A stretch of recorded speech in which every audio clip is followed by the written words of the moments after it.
हरे कृष्णा। तो कोई सामान्य आदमी से प्रश्न किया जाए कि आपके पिता कौन है, तो सामान्य आदमी बताएगा कि पिता का नाम ये है, वो है, ये है, बताएगा। फिर उसके पिता से पूछा जाए कि आपके पिता कौन है, तो वो भी अपना पिता का नाम बताएगा। तो इस प्रकार से हम उसके पिता पूछते जाएंगे तो वो बताएगा वो पिता। तो इस प्रकार से हम सबसे पूरा संरक्षण करते हुए, सबसे पूछताछ करते हुए जाएंगे तो सृष्टि का प्रथम जीव ब्रह्मा जी के पास जाएंगे। और ब्रह्मा जी के पिता कौन है?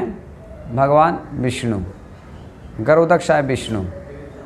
और फिर उनसे भी 3 विष्णु होते हैं, श्रीरुद्राक्षाय विष्णु, गरुड़ाक्षाय विष्णु और महाविष्णु होते हैं। तो 3 विष्णु भगवान श्री कृष्ण के विस्तार होते हैं। अगर इस प्रकार से जब तक हम शास्त्र के अनुसार प्रामाणिक रूप से नहीं सुनेंगे, तब तक ये अनुसंधान करना, उसको सर्च करना कि इसका पिता कौन है, बहुत मुश्किल जाता है। तो इस प्रकार से हम बहुत सर्च करने के बाद भी फिर ब्रह्मा जी तक पहुंचते हैं। इस प्रकार से भगवान ब्रह्मा जी के पिता कौन है? भगवान विष्णु। तो भगवान विष्णु फिर सबसे कारणों के कारण हैं। जैसे ब्रह्म संहिता में भगवान ब्रह्मा जी बताते हैं, ईश्वरा परमा कृष्णा सच्चिदानंद विग्रह अनादिरादिर गोविंद सर्व कार्य कारणम। सारे कारणों का कारण भगवान श्री कृष्ण है और गोविंद है। तो इस प्रकार से अगर अपने बेटे को अगर कोई सुधारता नहीं है, अगर कोई उसका बेटा या कोई पुत्र है वो गलती करता है समाज में, तो उसके पिता का बदनाम होता है, नाम बदनाम होता है। तो अगर कोई आज समाज में गलती हो रही है, चाहे कोई अच्छा कार्य कर रहे हैं, तो उसका पिता का नाम भी होता है। और अगर अच्छा करता हो तो पिता का नाम होता है, और गलत करता है तो उसका बदनाम होता है। तो इस तरह से करते करते भगवान श्री कृष्ण यहाँ पे 24 नंबर श्लोक में बताते हैं, उत्सेदयूरी में लोका न कुर्याम कर्म चेदहम शंकरस्य चक्रतस्याम इमाम उपहन्यम इमाम प्रजा। तो अनुवाद इस प्रकार से बताते हैं कि यदि मैं नियत कर्म न करूं तो ये सारे लोग नष्ट हो जाएंगे, तब मैं अवांछित जन समुदाय वर्णशंकर को उत्पन्न करने का कारण होऊंगा और इस तरह संपूर्ण प्राणियों की शांति का विनाशक बनूंगा। तो भगवान बता रहे हैं कि इस तरह से अगर हम नए कर्म करूं तो सारे समाज विनष्ट हो जाएंगे और अशांति हो जाएगी।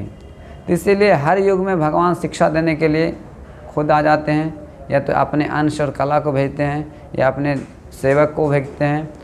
इस प्रकार से समाज में सुधारने के लिए आते हैं। अभी हम लोग शास्त्र से पता चलता है भगवान नरसिंहदेव भगवान आए थे, वामन देव भगवान आए थे। अभी हम लोग सब जानते हैं कि भगवान रामचंद्र भगवान आए थे, और अभी द्वापर युग में भगवान श्री कृष्ण आए थे, फिर चैतन्य महाप्रभु आए थे। तो ये सब क्यों आते हैं? कि बद्ध जीवों को शिक्षा देने के लिए और सबको सुधारने के लिए। अगर इस प्रकार से वो नहीं आएंगे तो किनका बदलामी होगा? अप्रत्यक्ष रूप से भगवान का, क्योंकि सर्व कारण कारणम। तो भगवान हर युग में आते हैं और शिक्षा भी देते हैं। अभी चैतन्य महाप्रभु भक्त के रूप में शिक्षा दे रहे हैं कि जा रे कहो तारे कृष्णा उपदेश, जा रे देखो तारे कहो कृष्णा उपदेश। कृष्णा उपदेश क्या है? जो भगवान भगवत गीता में बताए हैं उसको उपदेश करना है।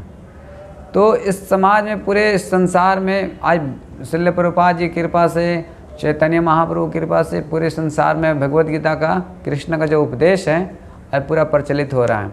और जो इस चीज़ को अपना रहे हैं, अपने जीवन में कर रहे हैं, उनको भलाई हो रहा है और शाश्वत शांति प्राप्त कर रहे हैं। तो इस प्रकार से कोई पूछ सकता है कि हमारे जीवन में इतना दुख, तकलीफ, क्लेश, अशांति क्यों है? क्योंकि हम उनके उपदेशों का पालन नहीं कर रहे हैं, यही कारण है। तो जैसे कोई बोल सकता है इतना पाप बढ़ रहे हैं कलयुग में, तो भगवान किधर हैं? भगवान तो कुछ करना चाहिए, चाहे इतना बीमारियां, इधर कोरोना अभी फ़िलहाल में चल रहा था, तो भगवान सुधार क्यों नहीं कर रहे हैं? सबके कारणों का कारण भगवान ही हैं, तो क्यों नहीं सुधार रहे हैं? तो इसका प्रश्न यही है कि जो भी उनके निर्देश को, उपदेश को पूरे तरह से समर्पित भाव से कर रहे हैं, उनके लिए कोई दिक्कत नहीं है। भगवान के जो भक्त होते हैं नरक में भी जा सकते हैं, स्वर्ग में भी जा सकते हैं, कहीं भी उनको दिक्कत नहीं रहता है, वैकुंठ में भी जा सकते हैं। तो जो भगवान के शाश्वत रूप से भगवान के सेवक दास के रूप में स्वीकार कर लिया है, तो उनके ये दिक्कत नहीं होगी और कोई शिकायत कंप्लेन नहीं है। तो भगवान के सिर्फ हमको उपदेशों का ग्रहण करना है, और जब हम ग्रहण कर लेंगे तो असली शांति मिलेगी। भगवान श्री कृष्ण खुद बोलते हैं, भक्तारम्य का तपसा सर्वलोका महेश्वरम सुहृदम सर्वभूतानाम ज्ञात्मा शांति निक्षते। पीस ऑफ फॉर्मूला है, शांति का सूत्र है।